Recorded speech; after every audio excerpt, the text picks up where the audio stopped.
India and Russia both operate the powerful S-400 air defense system, yet the results couldn't be more different.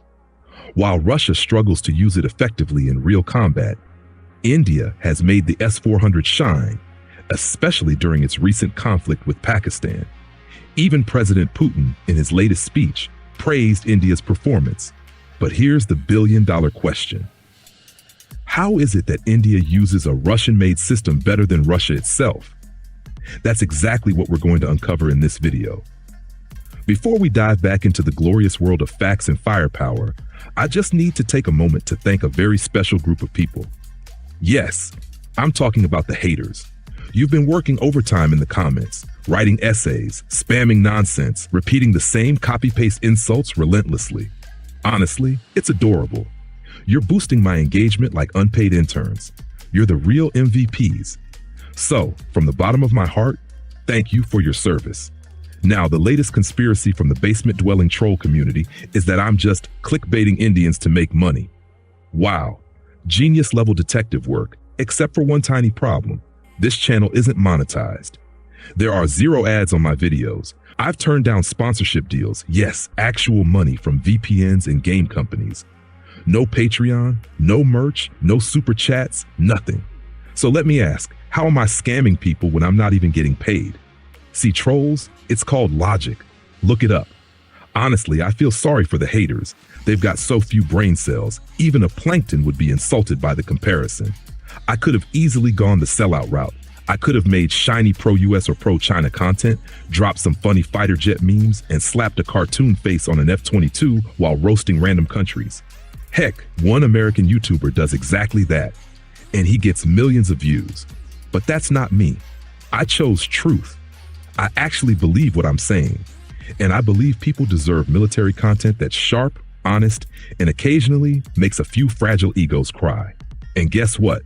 That means 1, I'm not here to take advantage of anyone. 2, I actually believe what I say. And yes, I'm doing this for free.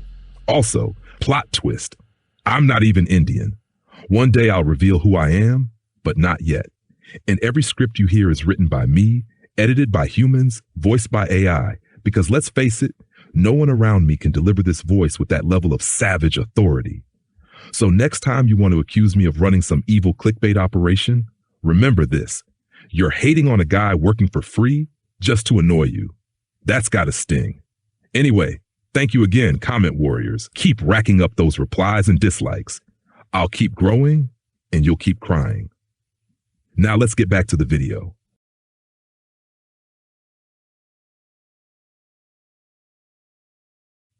Russia has deployed multiple S-400 batteries in front of Ukraine, including one specifically to protect Crimea.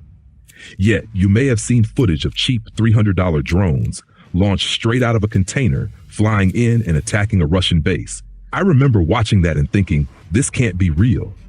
That base was supposedly protected by an S-400 and a Pantsir S-1 system. And yet, the S-400 failed because the drones were too small, and the Pantsir, it didn't do a damn thing. What Ukraine pulled off that day completely shattered the S-400's reputation. And they did it using the cheapest weapons imaginable.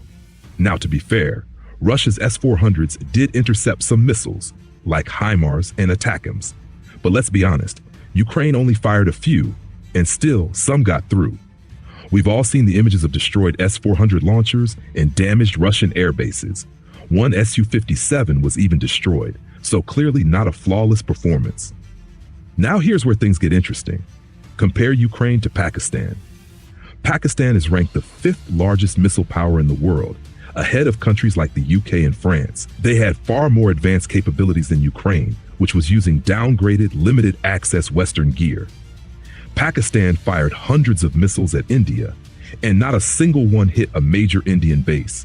Some landed in villages, yes, but the cities and air bases were perfectly defended. So the big question is, how did India pull off such a stunning performance with the same S-400 system Russia used? That's what we're going to uncover together. When Iran launched its second attack on Israel, waves of missiles struck what's supposed to be the most secure airbase on Earth. Let that sink in. But here's the kicker. Pakistan has better missiles than Iran. So if India managed to stop a full-scale Pakistani missile barrage while Israel couldn't fully stop Iran's, then yes, it's fair to say India's air defense outperformed Israel's. Why? Well, for starters, Indians are incredibly practical and intelligent. Just look at the number of Indians working at Boeing, NASA, or studying in Ivy League colleges across the U.S. That's not a coincidence. It's a reflection of skill and discipline. But intelligence alone isn't enough.